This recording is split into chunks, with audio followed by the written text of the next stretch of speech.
दोस्तों, आज Arvind and company shipping IPO close होने वाला है। तो आज के वीडियो में हम जानेंगे कि आज इस आईपीओ में अप्लाई करना है या फिर नहीं करना है। तो चलिए वीडियो को शुरू करते हैं।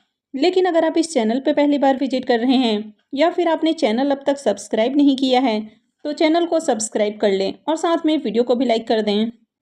तो सबसे पहले अगर आईपीओ के डिटेल्स की बात करें तो आईपीओ 12 अक्टूबर को ओपन हुआ था और ये 16 अक्टूबर यानी कि आज क्लोज होने वाला है। फेस वैल्यू 10 रुपये पर शेयर है और बुकिंग प्राइस 45 रुपीज़ रखा गया है। लॉट साइज 3000 शेयर्स का है। आईपीओ का इशू साइज 14.74 करोड़ का है और ये पूरा का पूरा फ्रेश इशू का आईपीओ है और ये एक एसएमई आईपीओ है, तो कंपनी एनएसई एसएमई पे लिस्ट होने वाली है। अगर इस कंपनी के बिजनेस की बात करें तो कंपनी 1987 में इनकॉर्पोरेट हुई है, यानी कि कंपनी बहुत ही पुरानी है और गुजरात के जामनगर की ये कंपनी है। तो कंपनी के अगर बिजनेस की बात करें तो कंपनी कार्गो हैंडलिंग वगैरह का काम करती है, यानी कि पोर्ट से रिलेटेड जो सर्विसेज होते हैं तो उस तरह के सर्विसेज देती है।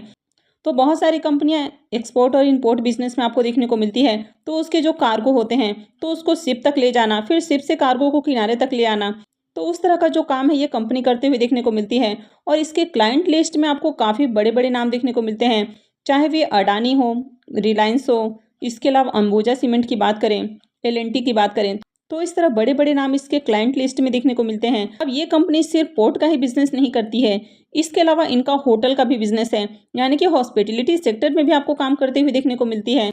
और कंपनी के पास अभी करंट में 2 होटल देखने को मिलते हैं, एक है होटल मिलेनियम प्लाजा और दूसरा है होटल 999। तो इनका रेवेन्यू यहाँ से भी आपको आते हुए देखने को मिलता है। तो यहाँ पर कंपनी का जो रेवेन्यू है सिर्फ वो एक सोर्स ऑफ इनकम से नहीं आते हुए देखने को मिल रहा है। कंपनी यहाँ पर 2 तरह के बिजनेस में देखने को मिल रही है।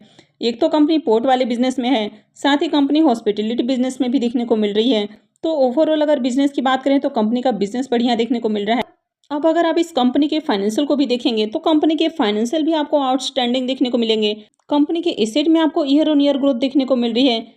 कंपनी के रेवेन्यू की बात करें तो कंपनी के रेवेन्यू भी साल दर साल बढ़ते हुए देखने को मिल रहे हैं। साथ ही कंपनी के प्रॉफिट आफ्टर टैक्स की बात करें तो इसके प्रॉफिट आफ्टर टैक्स में भी आपको काफ़ी ज़्यादा इजाफा देखने को मिल रहा है। यानी कि अगर आप इसके प्रॉफिट देखें तो फाइनेंशियल 21 से फाइनेंशियल 22 के प्रॉफिट देखें तो ये आपको 4 गुना से भी ज़्यादा होते हुए देखने को मिल रहा है। वहीं अगर आप फाइनेंशियल 22 से फाइनेंशियल 23 के प्रॉफिट को कंपेयर करें तो यहाँ पर इसका जो प्रॉफिट है वो करीब 3 गुना से भी ज़्यादा देखने को मिल रहा है। तो कंपनी शानदार प्रॉफिट बना रही है। कंपनी के नेटवर्थ में इजाफा देखने को मिल रहा है। साथ ही कंपनी के रिजर्व भी साल दर साल बढ़ते हुए देखने को मिल रहे हैं।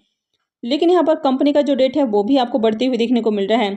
अब इस तरह की जो कंपनियां होती हैं जो कि आपको एक्सपोर्ट इंपोर्ट के जो सामान होते हैं तो उनको लोड अनलोड करने के बिजनेस में काम करती है, तो इसके कारण इस तरह की कंपनियों को हेवी मशीनरी वगैरह यूज़ करना होता है। तो इसके कारण कंपनी के ऊपर हो सकता है कि आपको कर्ज देखने को मिल रहा हो।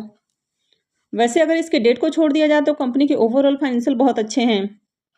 हालांकि कंपनी बहुत छोटी है और इस तरह की कंपनियों पर आपको डेट बहुत ज़्यादा देखने को मिल रहा है, तो ऐसे में कभी भी आपको इस तरह की कंपनियों में लॉन्ग टर्म के लिए नहीं जाना है। अरविंद एंड कंपनी आईपीओ के सब्सक्रिप्शन फिगर की बात करें तो अभी 12 बज चुके हैं और अब तक आईपीओ 93.09 टाइम सब्सक्राइब हो चुका है। तो आईपीओ में काफ़ी बढ़िया सब्सक्रिप्शन आ रहे हैं। अगर एचएनआईएस की बात करें तो एचएनआईएस पोर्शन में आईपीओ 58.12 टाइम सब्सक्राइब हो चुका है। तो एचएनआईएस की ओर से भी सब्सक्रिप्शन आते हुए दिखने को मिल रहे हैं। वहीं पर अगर रिटेलर्स की बात करें तो रिटेल पोर्शन में आईपीओ 123.87 टाइम सब्सक्राइब हो चुका है।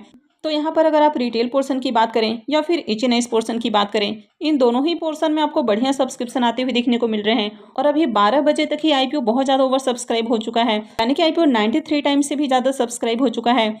और जिस तरह आईपीओ में सब्सक्रिप्शन आते हुए देखने को मिल रहे हैं तो शाम तक आईपीओ आपको बम्पर सब्सक्राइब होते हुए देखने को मिलेगा, यानी कि आईपीओ बहुत ज़्यादा ओवर सब्सक्राइब होने वाला है। तो चलिए अब ग्रे मार्केट प्रीमियम देख लेते हैं और उसके बाद जानेंगे कि इस आईपीओ में आज अप्लाई करना है या फिर नहीं करना है। अरविंद एंड कंपनी आईपीओ के ग्रे मार्केट प्रीमियम को देखें तो इसका प्रीमियम कंटिन्यू 18 रुपये के ऊपर स्टेबल देखने को मिल रहा है और आईपीओ में लॉट साइज 3000 शेयर्स का है। तो इसका मतलब है कि इस आईपीओ से करीब 54,000 रुपये का प्रॉफिट मिल सकता है।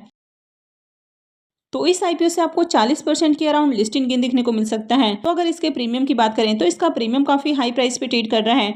आईपीओ में शानदार सब्सक्रिप्शन आते हुए देखने को मिल रहे हैं। यहाँ पर रिटेलर्स और एचएनआईएस इन दोनों के द्वारा आईपीओ को खूब सब्सक्राइब किया जा रहा है। तो मार्केट में ओवरऑल इसकी बहुत अच्छी डिमांड है।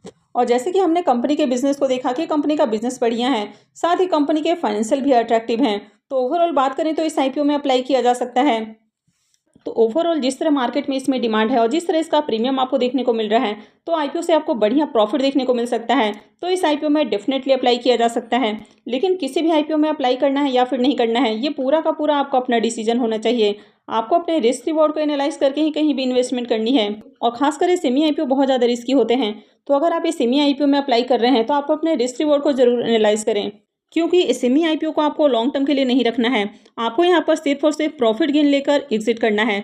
तो इसलिए अगर आपके डीमेट अकाउंट में प्री ओपन मार्केट की फैसिलिटी है, यानी कि आप जिस डीमेट अकाउंट से अप्लाई करते हैं वहां पर अगर आप प्री ओपन मार्केट में ऑर्डर लगा सकते हैं, तो ही आप इस सेमी आईपीओ में अप्लाई कीजिए। अदरवाइज हो सकता है कि सेमी आईपीओ से आपको बड़ा नुकसान हो जाए, क्योंकि अगर आप प्री ओपन मार्केट में इसमें प्रॉफिट बुक नहीं करते हैं तो उसके बाद इसमें आपको कंटिन्यू लोअर सर्किट या अपर सर्किट देखने को मिलता है। तो फिर उसके बाद आप आसानी से इसमें प्रॉफिट बुक ही नहीं कर पाते हैं।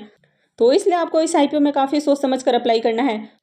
तो अगर मैं अपनी बात करूं तो मैं इस आईपीओ में अप्लाई करने वाली हूं। और आप में से जो भी इस आईपीओ में अप्लाई कर रहे हैं तो एक बार कमेंट करके बताएं कि आप में से किन किन लोगों ने इस आईपीओ में पैसे लगाए हैं। तो आई होप कि आपको जानकारी अच्छी लगी होगी। तो अगर आपने वीडियो को अब तक लाइक नहीं किया है तो वीडियो को लाइक कर दें और साथ में चैनल को भी सब्सक्राइब कर लें। और वीडियो को अंत तक देखने के लिए आप सबका बहुत बहुत धन्यवाद।